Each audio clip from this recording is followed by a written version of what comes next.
You know, every once in a while, when I'm cooking something in the microwave, I'll turn towards that heating box and I'll go like this, as if my name was Show Enough, as if I'm cooking the food under my own power, as if to say, Chicken Cacciatore, who's the baddest?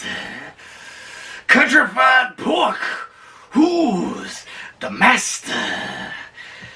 Steamed broccoli, I'm gonna make you my bitch. Bang your head to the opening riff. What's happening, y'all? It's your boy J-Dub here, and welcome to The Real Rush, episode 16, right here on YouTube, ladies and gents. And guess what? This weekend was our last full weekend of season 2, season dos of The Real Rush. That's right, The Real Rush has been going on for 2 whole seasons. Of course, all of it ain't been documented on YouTube. We've only been here for 16 episodes. Visually, that is. That's about roughly 4 months, but The Real Rush goes well back into, well, not well back to the past, just a little bit to the past. 2 years. 2 years to be exact. So yeah, this is the last full weekend. Next weekend, since it's divided up, since next Saturday is actually the 19th, which is when The Real Rush clock resets itself every season, next weekend's episode, it's going to be a little bit of a hybrid of a season finale and a season premiere at the same time. What? How many shows do you know can do something like that, man? Real Rush does it. Let's go ahead and get on down to brass tacks. What transpired during this last full weekend of season 2 here on The Real Rush? Got 4 movies reviewed for y'all this week. I know. Last episode I said I was only going to have 3. But now we got 4. Bonus! Let's get on down to brass tacks. So we did 2 movies on Thursday night. We did a doubleheader Thursday night and then a doubleheader on Friday night. Not only is a Thursday night doubleheader rare, but it's even rarer when I gotta work the next day. Usually when something goes off like that, I'm taking that Friday off so I can fit in more movies the following Friday. But no. That's hard work. That's effort. That's dedication that this rush puts in just to bring y'all quality product week in, week out. But, like I said, what happened during this last full weekend of season 2 of The Real Rush? First up, on this episode's Real Rush ticket, brand new family adventure film for y'all called A Dog's Way Home. Now this movie is based on the book series turned into a film series by W. Bruce Cameron. Some of y'all may know that the first film, A Dog's Purpose, came out a couple years ago, and there's a new one that'll be coming out in a couple months called A Dog's Journey. This is the second one in the series. Once again, it's called A Dog's Way Home, and this one follows a dog named Bella, voiced by Bryce Dallas Howard, who embarks on an all-terrain journey to reunite with her owner that she's been sadly separated with. And along the way, she's encountering various people and various other animals as well. Some of it's terrifying, some of it's happy, some of it's sad. Overall, very heartwarming. This movie also stars Ashley Judd. We also have Edward James Olmos. We have Alexandra Shipp. We have Wes Studi. Like I said, this movie is so heartwarming. I cried just about all the way through this movie, which is fine. I don't mind admitting that I was cleansing my tear ducts. I needed a little bit of a cleansing that day. It's heartwarming. It'll make you feel good. But at the same time, it does have some dark moments that might be just a little terrifying for the little ones. Or might have to cause you to provide a little bit of explanation to the little ones. Hey, if a movie's actually stimulating some conversation between parents and the young ones these days, then I'm definitely all for that. Especially if it's something on a quality topic. Nonetheless, A Dog's Way Home is a good movie. I never thought in a million years, if you told me 2 years ago before I actually began The Real Rush, hey J-Dub, you're going to have to go see a movie like A Dog's Way Home, I'd be like, yeah, right. Nah, I never thought that I'd be digging something like this. I totally dug this movie all the way. I would see it again. It's not something that I would say that I would always be in the mood to watch because, like I said, it is a very, very cleansing movie. But, nevertheless, A Dog's Way Home. I'd say go see it, y'all. It was really, really good. Next up on the Real Rush ticket, we got a new science fiction film for y'all. And this joint, it's called Replicas. And it's got my boy, Neo, Mr. Anderson himself, Keanu Reeves.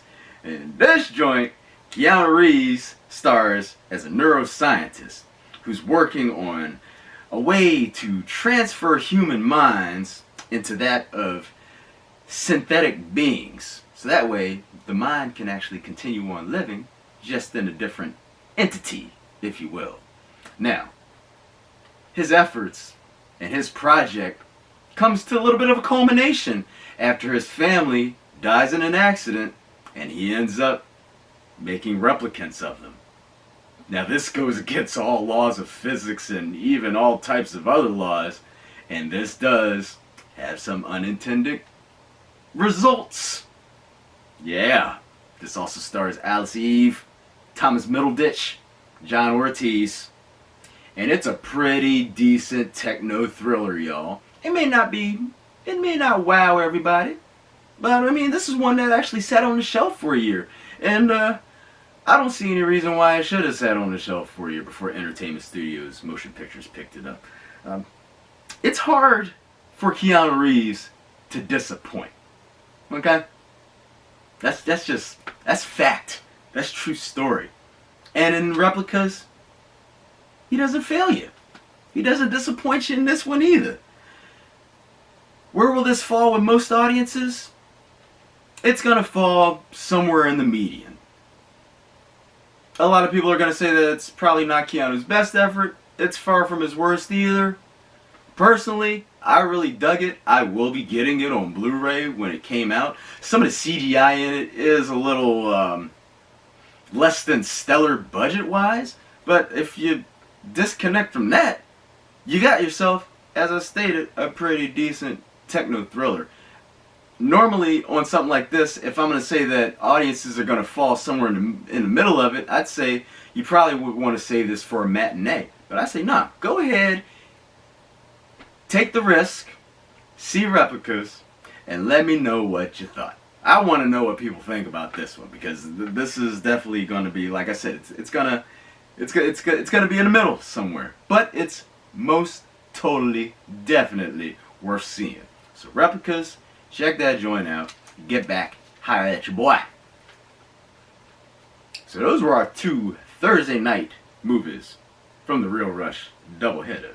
Then we gonna move on to our last Friday night Angelica doubleheader of the season, and we kick things off Friday night up at the Angelica, the new film, The Upside, starring Kevin Hart, Bryan Cranston, and Nicole Kidman. In this joint, Kevin Hart, he stars as a recently paroled convict, trying to find a job to meet his release terms, and trying to provide a way for his provide a way and make amends with his estranged wife and son. He ends up being hired as a life auxiliary to a paralyzed billionaire, played awesomely by Bryan Cranston, and in doing so, the two form an unlikely yet life-changing bond. This is a remake of the French film The Untouchables, which came out in 2011, I believe.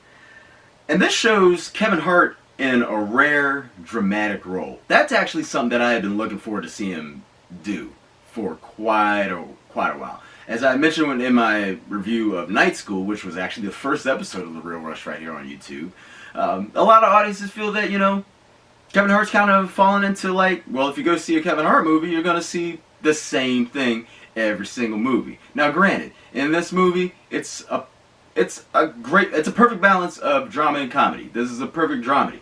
You're going to get some awesome laugh out loud moments. The chemistry between Kevin Hart and Bryan Cranston is just, I loved it.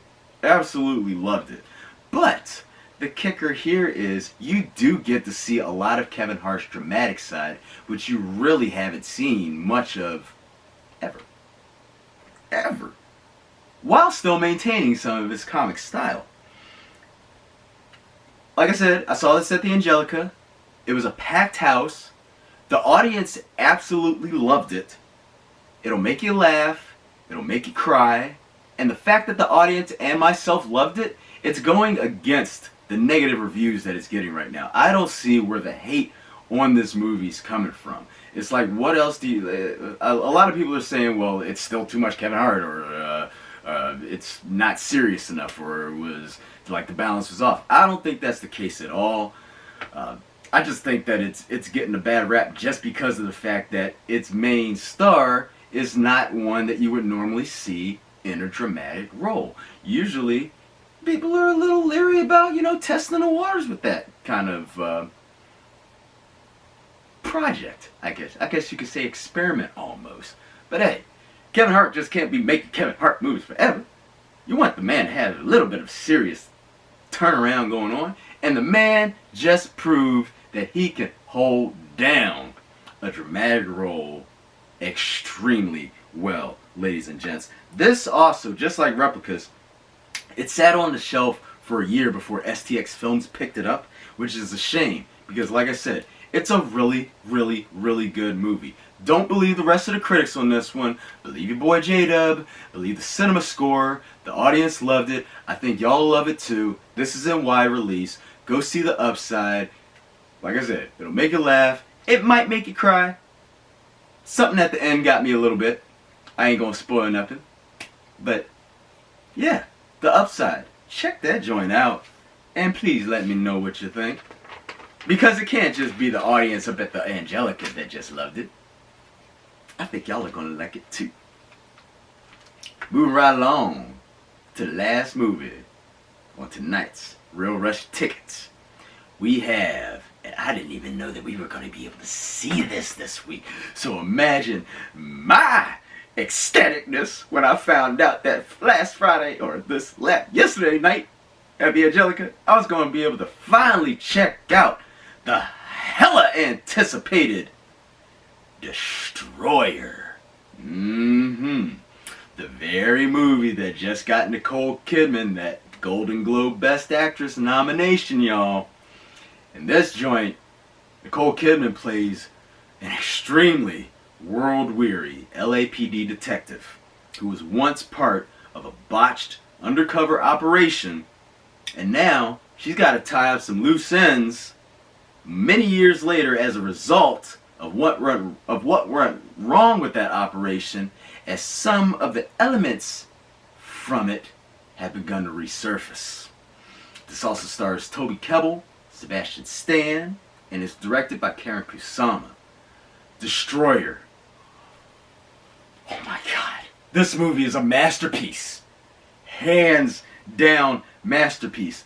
The style of narrative is beyond outstanding, and Nicole Kidman getting that Best Actress Golden Globe nomination, she deserved every piece of that. She holds down the role of LAPD Detective Aaron Bell in this movie with such fierce grit that I don't want to get too much away, but at points, same as with Christian Bale in Vice, I forgot that I was watching Nicole Kidman on screen for a lot of this movie. Oh my god. Hopefully, she'll get a Best Actress Oscar nod out of this as well. We'll find out about that in the next couple weeks. But I'm surprised that this movie as a whole didn't get any type of Best Picture nomination at the Golden Globes or something, because it totally deserves it. There's all I'm gonna say, that M. Night Shyamalan word, twist, boom. Wow. Absolutely stunning, y'all. Absolutely stunning. Absolutely stunning. See this, see Destroyer at any and all costs. It's currently in limited release. If you're in the DC metropolitan area, well, if you're in the Northern Virginia area, head over to the Angelica, because they got it. Tell them your boy J-Dub sent you. It won't really get you anything, but You can still tell him I sent you. Angelica, I got your back. Destroyer, I definitely got your back. Go check out Destroyer, and let's keep our fingers crossed for you, Miss Kidman, in getting the Best Actress nod for the Oscars. Now that being said, where would she rank among the other Best Actress nominees that she was up against last week? She was up against Lady Gaga. She was up against Glenn Close. Here we go. We still got the sheet right here. Who's she up against? She was going up against. Just my papers real quick. She was up against Glenn Close, Lady Gaga, Melissa McCarthy, Rosamund Pike. I had Lady Gaga winning. I almost had Glenn Close winning. Glenn Close did win.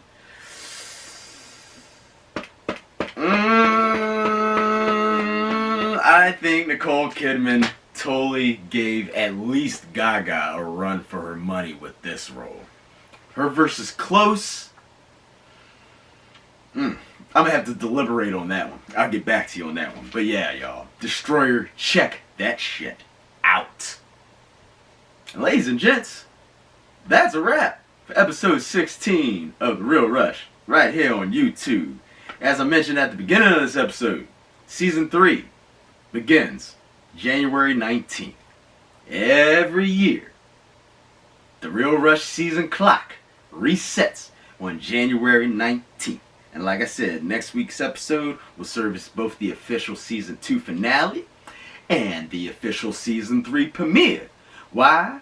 Because we're eastbound down, rolling up and trucking. Real Rush says what they can be done. I fucked up the lyrics, but I don't care. We got a long way to go and a short time to get there. Eastbound is white old bandit run. So next episode, I have reviewed for y'all. We're going to kick things off with the Season 2 finale, which will be another hotly anticipated joint. We talk about Glass, ladies and gents, and that's even more significant because I began The Real Rush on January 19th, 2017 with Split.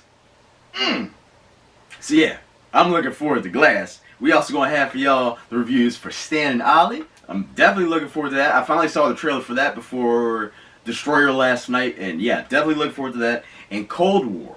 Cold War is the official Polish entry for Best Foreign Language Film for the Oscars this year. Haven't heard too much about it outside of that, but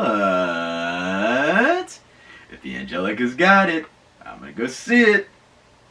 And of course, if it's gonna be under at least consideration, then I'm damn sure gonna be checking that out.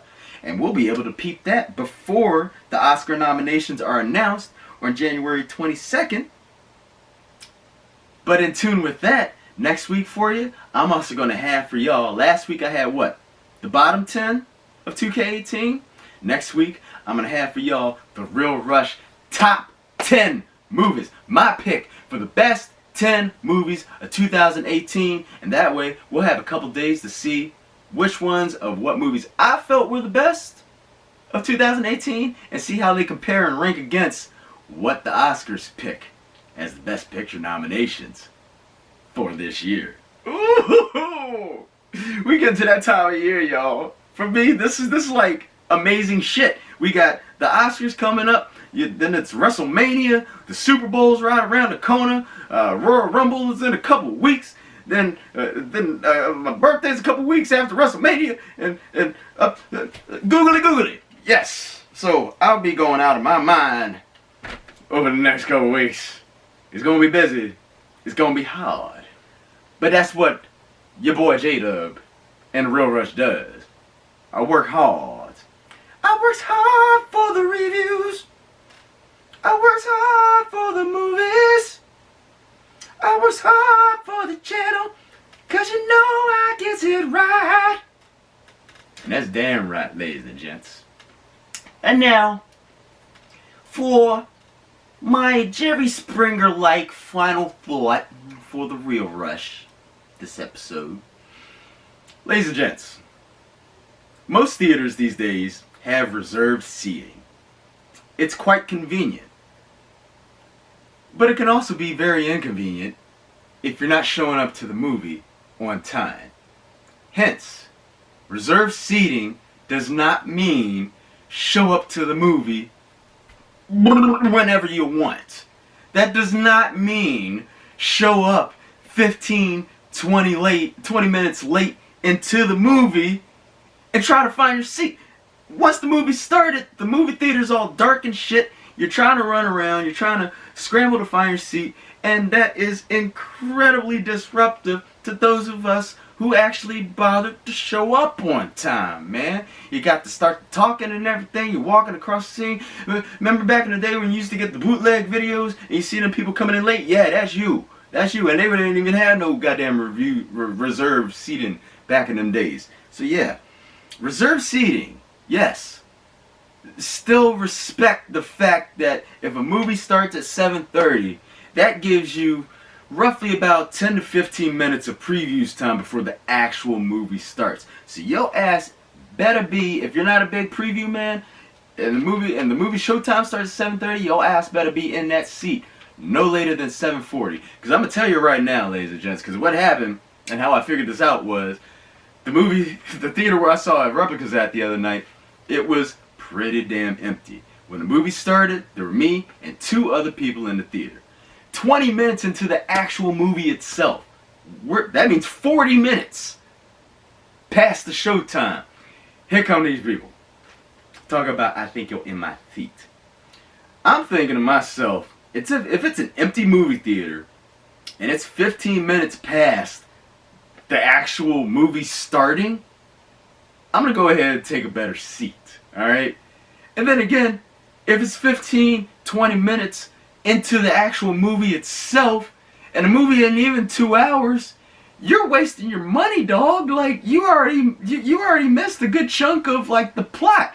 And hell no, I'm not going to explain that shit to you. You're going to have to Wikipedia that joint when you got home. So now you done wasted $15 and now you got to go home and Wikipedia the first 20 minutes of the movie, and now you done also pissed off the other 3 people in the theater because you came in and you tried to chat it up, and yeah, not only did they show up to the movie late, but they wouldn't shut up either. Like, then what did y'all even pay to come to the movie for?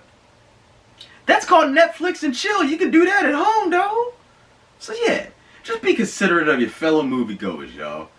Reserved seating, that's fine and all, but still, make sure that you are at the movie on time. My general rule of thumb, be at the movie theater half an hour before your showtime. And that's for all regular releases. When it comes to Star Wars or any type of Marvel movies or anything that's considered like a big ticket or something like that, I'd bank on at least an hour, maybe even an hour and a half, depending on the theater, especially when it comes to a Star Wars movie. And if it's not reserved seating, you're talking at least 2 hours. But we'll get into that in a different episode. We'll get down to the nomics. Ooh, real Russianomics. Maybe that's another thing that I can come up with a little bit later on. You know, a little bit of theory on proper movie theater etiquette. But until I develop such a study, don't show up to the movie late. Be on time. Otherwise, you can expect an open-handed schmuck from your boy J-Dub. It won't be a closed fist. It'll be an open-handed schmuck. Never with a closed fist. You've gotten plenty of warning. Be on time. So for the time being, if y'all have any questions or comments or anything at all, please don't hesitate to go ahead and type those on down below on the Real Rush YouTube episode 16 page right here. For everybody that's subscribed thus far, thank you so much. And if you haven't yet, what you waiting on? Go ahead, click that subscribe button. That way you can stay tuned. You get notified when you get a new episode of The Real Rush. And please continue to spread the word of The Real Rush, like everybody should be spreading love these days. Don't spread the hate, y'all. Spread that love. In the meantime, as always, you can follow your boy right on the gram of Insta for my live movie check-ins as they occur. That is at JDubChampion. hashtag The Real Rush. And for The Real Rush, I am your boy J-Dub, ladies and gents. I just want to thank everybody for joining us on the last 2 seasons of The Real Rush. Now, all 2 seasons of The Real Rush have been documented on Instagram. So for all the support and everything these last 2 years, keeping a brother going, I just want to thank everybody and thank you for your continued support as well. And until episode 17 next weekend, ladies and gents, have fun, y'all. Love J-Dub. Enjoy yourselves at the movies. Remember, get to the movies on time. Reserve seating or not, get your ass to the movies on time. When you in the movie, make sure them lips, they're staying shut. And the cell phones, they're away, they're on silent. Smartwatches, turn the motion sensors off so you're not blinding us every time you go to jiggle your arm and whatnot. And if you show up to the movie late and do all these things, we gonna have some problems. That's right. But let's keep the problems out of the way. Be on time. I want to thank y'all once again for a hellacious season. And we'll see you next weekend!